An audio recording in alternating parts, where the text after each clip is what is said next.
Numerical पर हम लोग डिस्कस कर रहे थे अल्टरनेटिंग करंट के, और प्रीवियस वीडियो में हम कुछ न्यूमेरिकल बताए थे। आज कुछ और न्यूमेरिकल पर डिस्कस करेंगे। जैसे एक न्यूमेरिकल दे रखा है कि आपका एक प्रत्यावर्ती परिपथ में एक एसी सर्किट है जिसमें आर लगा हुआ है 100 ओम का। आर कितना लगा रखा है? आर लगा रखा है 100 ओम का, ठीक है। और क्या दे रखा है?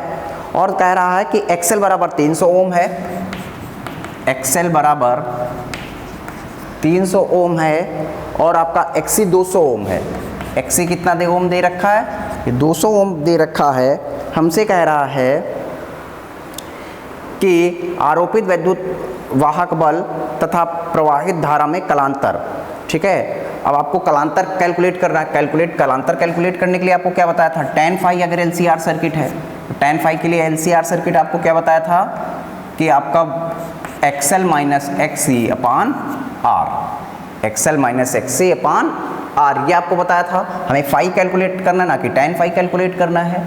XL कितना हो जाएगा? 300 माइनस 200 बटे R कितना हो जाएगा? 100 हो जाएगा। तो ये 100 अपान 100 ये कितना आ गया? 1। tan फाई बराबर 1, तो फाई बराबर कितना हो जाएगा? tan inverse 1। tan इनवर्स 1 की वैल्यू पाई बाई 4। यही कलांतर है। तो कलांतर कितना हो जाएगा? कलांतर मतलब फेज डिफरेंस।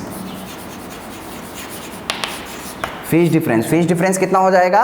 पाई बाई 4 हो जाएगा। बहुत सिंपल क्वेश्चन था ये। आपको क्या क्या दे रखा था? आर दे रखा था, XL XC। अगर आपने कॉन्सेप्ट पढ़ रखा है, आपने सर्किट सारे पढ़ रखे हैं, तो क्वेश्चन बहुत आसान हो जाते हैं। ये क्वेश्चन दे रखा है एक प्रत्यावर्ती धारा परिपथ में 8 ओम का प्रतिरोध लगा हुआ है। एक एसी सर्किट है। कैसा सर्किट है? एक नेक्स्ट क्वेश्चन है आपका, ठीक है। कह रहा है एक एसी सर्किट है। एसी सर्किट में आपका 8 ओम का रेजिस्टेंस लगा हुआ है। कैपिटल आर बराबर 8 ओम, ठीक है। 8 ओम का एक रेजिस्टेंस लगा रखा है और 6 ओम का प्रतिघात है। 6 ओम का प्रतिघात का प्रेरकत्व श्रेणी क्रम में लगा हुआ है, ठीक है। यानी आपको एक्सेल प्रेरकीय प्रतिघात यानी इंडक्टिव रिएक्टेंस कह रहा है। इंडक्टिव रिएक्टेंस आपसे कह रहा है कितने ओम का लगा रखा है? 6 ओम का लगा रखा है। कितने ओम का लगा रखा है आपने? 6 ओम का लगा रखा है। हमसे कह रहा है कि आप इम्पीडेंस कैलकुलेट करिए। तो इम्पीडेंस के लिए आपको क्या बताया था? Under root R square plus XL square. तो आर स्क्वायर यानी 8 का स्क्वायर प्लस 6 का स्क्वायर, अंडर रूट 64 प्लस 36 यानी ये कितना हो जाएगा? अंडर रूट 100, और 100 की वैल्यू 10 यानी प्रतिबाधा कितनी निकल आई? यानी इम्पीडेंस कितना निकल आया? इम्पीडेंस निकल आया 10 ओम निकल आया। कितने ओम निकल आया? 10 ओम निकल आया। इसी तरह का एक क्वेश्चन और दे रखा है। कह रहा है कि अब देखिए इक्वेशन दे दी है आपको, किस तरह के न्यूमेरिकल है।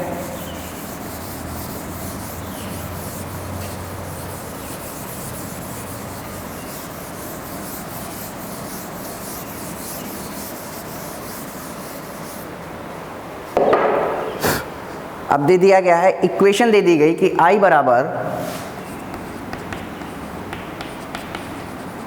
3.5 sine 628 plus pi by 6 ampere. तो आपको पहले इससे मुझे कुछ और भी याद आ गया, तो उससे पहले इससे रिलेटेड आपको कुछ और बताते हैं। इस तरह की इक्वेशन दे रखी, आपसे कह दिया गया कि इसका जो है शिखर मान ज्ञात करिए धारा का। इसके बाद आपसे कह दिया गया इसकी एंगुलर फ्रीक्वेंसी।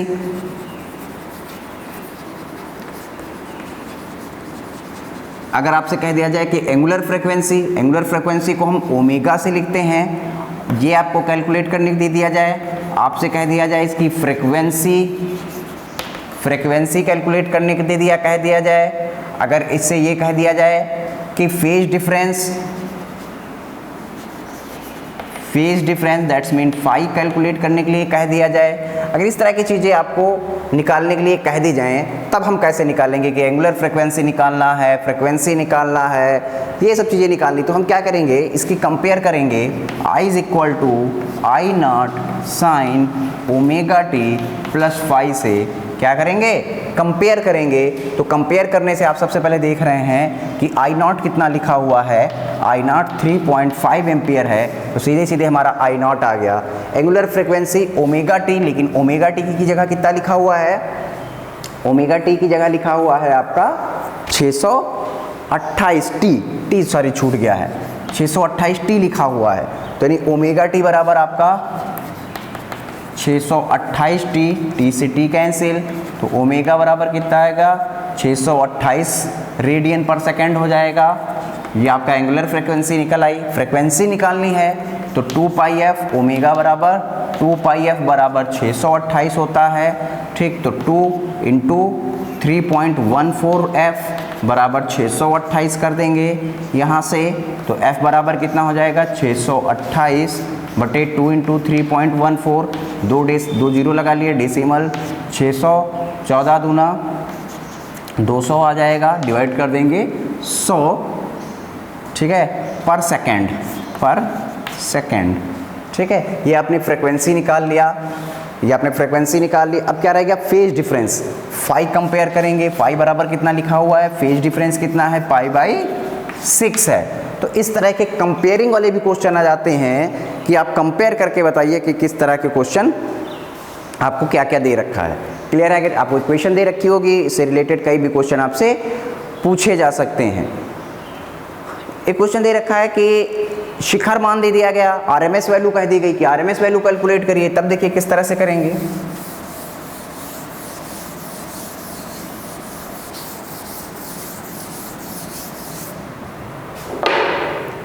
आपको I0 दे दिया गया कि 20√2 है, हमसे कह दिया गया कि IRMS कैलकुलेट करके बताओ। तो IRMS बराबर सीधा formula I0 upon √2, I0 20√2 upon √2 cancel out is equal to 20 ampere. कितना आ गया आपका 20 एम्पियर आ गया। अब एक क्वेश्चन दे रखा है कि इक्वेशन दे रखी है I is equal to, next question है I is equal to sine, I is equal to sine 100 pi t minus theta. अब देखिए इसमें आपको यहाँ पर I0 नहीं दिखाई दे रहा है, तो इसका मतलब ये नहीं कि नहीं है, इसका मतलब क्या है कि I is equal to 1 sine 100 pi t minus theta, ऐसे लिखा हुआ। कंपेयर करेंगे I is equal to I0 sine omega t minus phi से कंपेयर करेंगे तो I0 बराबर कितना हो गया। अगर धारा का शिखर मान कहा जाए तो आप लिख देंगे 1 एम्पियर, और अगर आपसे RMS भी यहाँ से कह दिया जाए तो RMS बराबर I0 अपान √2 लगा देंगे, तो क्या लिख देंगे 1 अपान √2 एम्पियर यहाँ से कर देंगे।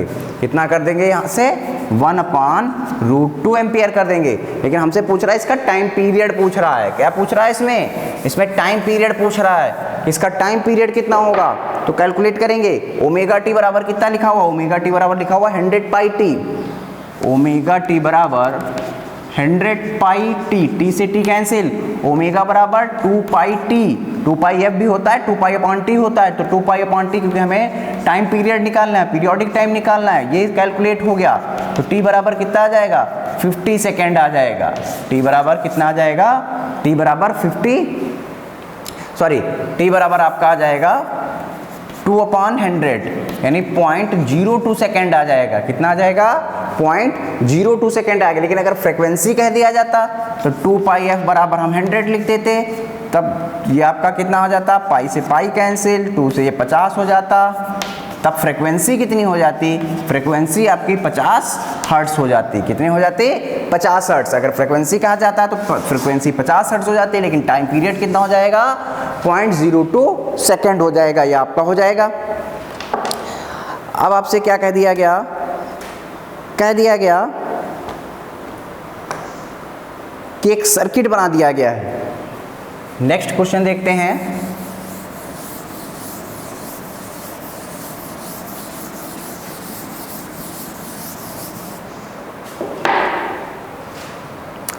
एक सर्किट बना दिया गया जिसमें रेजिस्टेंस लगा दिया है, कैपेसिटर लगा दिया है। ये आपका कह दिया गया कि 100, ये आपका 10 ओम का है और ये 1 माइक्रोफैरेड का है। ये 10 ओम का है और ये 1 माइक्रोफैरेड का है, और इसको एक बैटरी से कनेक्ट कर दिया गया है। इस तरह से एक बैटरी से कनेक्ट कर दिया गया है। कह रहा कि आरसी परिपथ को एक या सीआर सर्किट बनाया गया है और कह रहा इसका धारतीय प्रतिघात तथा प्रतिबाधा का मान ज्ञात कीजिए। ठीक है, तो यानी आपको एक्सी कैलकुलेट करना है और एक्सी कैलकुलेट करना है, और हमसे क्या कह रहा है कि आपको इम्पीडेंस यानी जेड कैलकुलेट करना है। सर्किट में इतना ही बनाया गया है और हमसे कह दिया गया कि इसका जो है एक्सेल और एक्सी कैलकुलेट करके बताइए कि कितना होगा। तो अगर हम एक्सी की बात करें, आपने इसको किससे जोड़ रखा है? एसी सर्किट से नहीं जोड़ रखा है, ध्यान दीजिएगा।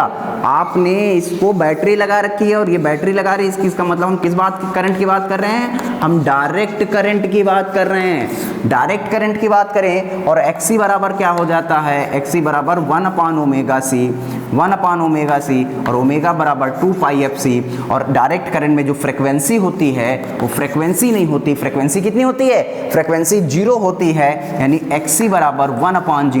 दैट्स मीन फ्रिक्वेंसी कितनी हो जाएगी इसकी?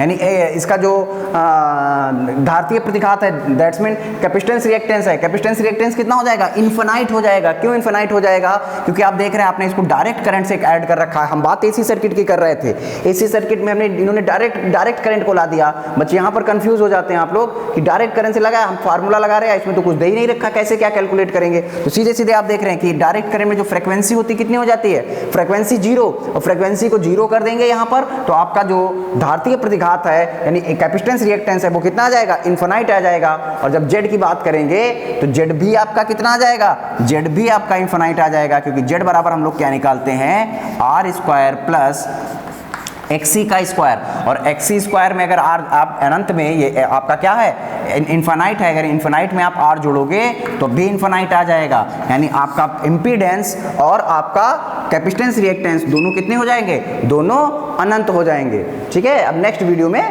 अलग टॉपिक पर डिस्कस करेंगे। Thank you.